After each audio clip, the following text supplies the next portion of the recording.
Good morning, 7th class. This is chapter number 1 of your civics democracy. ठीक है, इस chapter का नाम है डेमोक्रेसी. इसमें हम क्या पढ़ेंगे कि डेमोक्रेसी कहाँ से ओरिजिनेट हुई, डेमोक्रेसी का मतलब क्या है, अलग अलग फॉर्म गवर्नमेंट की क्या क्या होती हैं, ठीक है, और डेमोक्रेसी के क्या फीचर्स होते हैं.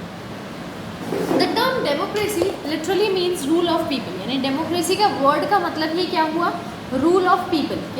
पीपल का जो रूल होता है वो. While the term democracy is usually used in the context of this ideology, no country can be described as being completely democratic. ठीक है, while the term you literally used in the context of this ideology, और term भी इसीलिए use होती है कि जहाँ पर बोला जाता है rule of people. No country can be described as being completely democratic. मगर किसी भी country को ऐसा नहीं बोला जाता कि वो पूरी तरीके से democratic है. The concept of equality is embraced by all religion and constitution of all the country. जो concept है equality का, उसको सारे ही धर्म जो है embrace करते हैं और सारी ही countries जो है वो भी चाहती हैं. In spite of this, inequality has not been completely removed. मतलब सारे ही धर्म और सारे ही कंट्रीज़ जो हैं वो इक्वालिटी को चाहते हैं. इसके बावजूद भी जो इनइक्वालिटी है वो पूरी तरीके से रिमूव नहीं की जा सकती. It only means that the struggle of achieve equality is indeed very long and is not a easy as it appeal to be. यानी इक्वालिटी पाना, इसका क्या मतलब हुआ कि इक्वालिटी को पाना, ठीक है, बहुत ही स्ट्रगल का काम है और बहुत ही ज़्यादा लंबा टाइम लेता है. ये इतना आसान नहीं है जितना दिखता है.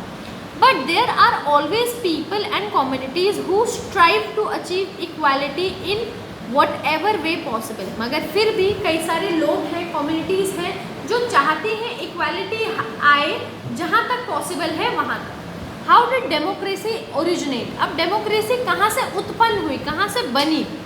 Democracy existed in ancient Greek city state.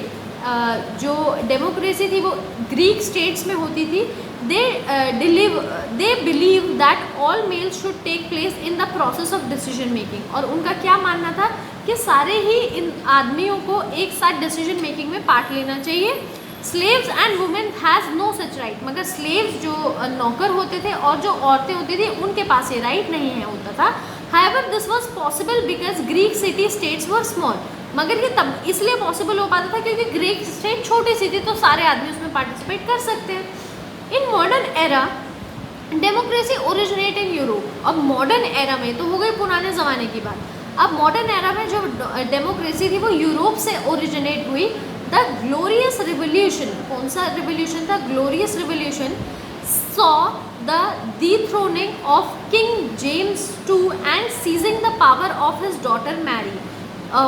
जो ग्लोरियस रिवोल्यूशन था उसने क्या किया, डीथ्रोन, यानी जो राजा था किंग जेम्स II उसको थ्रोन से हटा दिया गया, उसको राजा की कुर्सी से जो है हटा दिया गया और उसकी जो डॉटर थी मैरी उसकी सारी पावर सीज कर ली. यानी अब उसके पास कोई भी पावर नहीं थी.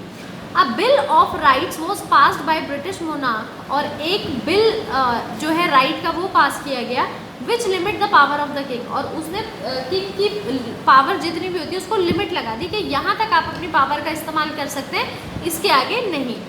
Letter the American war of independence and British rule in USA. अब उसके बाद में अमेरिकन वॉर में जो है ब्रिटिश रूल यूएसए में वो भी ख़त्म कर दिया गया.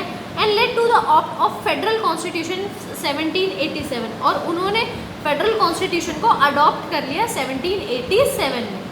The third remarkable event was the French revolution. और जो थर्ड रिमार्केबल इवेंट है वो कौन सा है, फ्रेंच रिवोल्यूशन. पहला था ग्लोरियस रिवोल्यूशन, सेकेंड था अमेरिकन वॉर और थर्ड कौन सा है, फ्रेंच रेवोल्यूशन.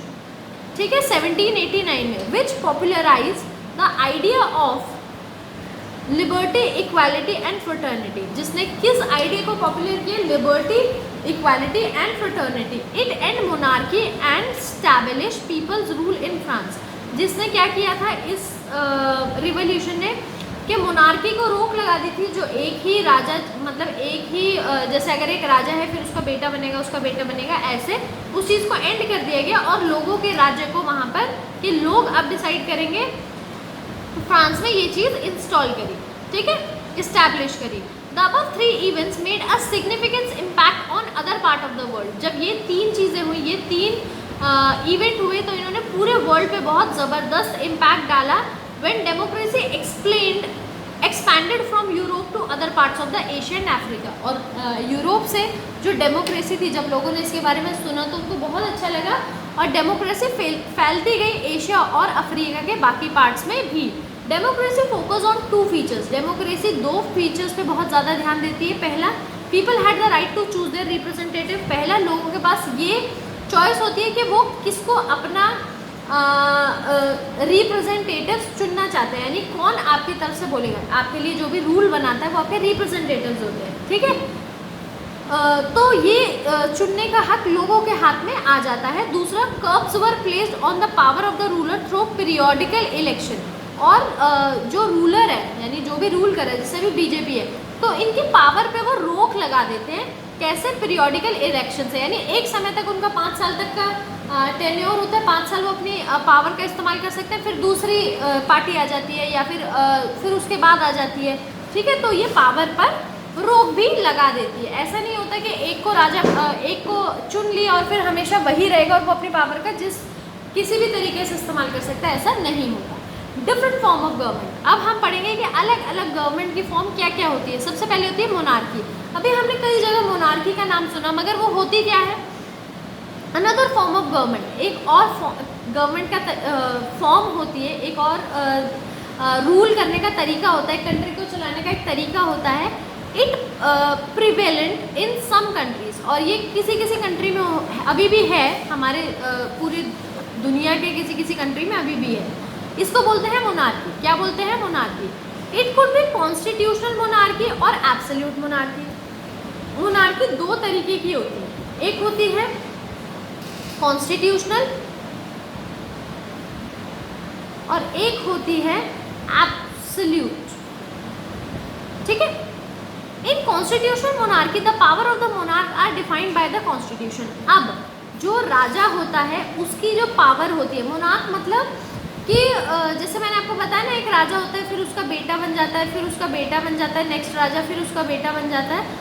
तो 2 तरीके की होती है। कॉन्स्टिट्यूशन मोनार्की में क्या होता है? जो पावर होती है मोनार्क की, जो राज कर रहा होता है, उसकी पावर कॉन्स्टिट्यूशन डिसाइड करता है, ठीक है, कि आप क्या कर सकते हो कंट्री में और क्या नहीं कर सकते। और एब्सोल्यूट मोनार्की जो होती है, it is hierarchical system of government. ये हिरार्किकल सिस्टम होता है, ठीक है। Where the ruling family the monarch has total control over the state. जिसमें रूलिंग फैमिली जो होती है, यानी जिसका राज चल रहा होता है, वो पूरे कंट्री पे, पूरे स्टेट पे या कंट्री पे, जिस पे भी आप बोल सकते हो, उनका पूरा कंट्रोल उन्हीं का रहता है। वो जो चाहे वो कर सकते हैं। डिक्टेटरशिप। अब आते हैं डिक्टेटरशिप पे। डिक्टेटरशिप फिर क्या होती है? Another form of government is dictatorship. एक और फॉर्म है गवर्नमेंट का डिक्टेटरशिप। हमने डेमोक्रेसी पढ़ ली, ये मोनार्क है और ये डिक्टेटरशिप है। ये 3 तरीके की गवर्नमेंट जो है वो होती हैं, बनाई जाती हैं। In which citizen are rule by the force. जिसमें सिटीजन जो है एक फोर्स के द्वारा रूल किए जाते हैं। And the government is not accountable for the politics to the people. और जो गवर्नमेंट है वो बिल्कुल भी रिस्पॉन्सिबल नहीं होती किसी भी पॉलिटिक्स के लिए, कोई भी चीज़ के लिए जो लोगों के साथ हो रही है, अगर डिक्टेटरशिप है तो। During the second world war Germany was under the dictatorship of Hitler. अब सेकेंड वर्ल्ड वॉर के दौरान क्या हुआ? जर्मनी को जो है एक डिक्टेटर मिला, हिटलर जिसका नाम था, एंड द नाजी पार्टी, और एक और था the Nazi party, for more than decade, यानी 1 डेकेड से भी ज़्यादा। 1 डेकेड मतलब 100 साल, नहीं सॉरी, 1 डेकेड मतलब 10 साल, ठीक है। Also Italy was under Mussolini rule, और इटली जो था वो मुसोलिनी रूल के अंदर था। In the dictatorship form of government. अब डिक्टेटरशिप फॉर्म ऑफ गवर्नमेंट में क्या होता है? There is absolute rule by the single people, यानी एक ही जना जो है वही राज करेगा, जो भी वो बोल देगा वही माना जाएगा। कोई उस पर क्वेश्चन नहीं कर सकता। वो किसी को अगर उसको अपोज करता है तो उसको वो मरवा भी देते हैं कि इसकी गर्दन काट दो, या वो जैसे पुराने समय में होता था, ठीक है। तो वो डिक्टेटरशिप होती थी, और जो उनको लीड करता है, जिसका शासन होता है, उसको बोलते हैं डिक्टेटर, ठीक है।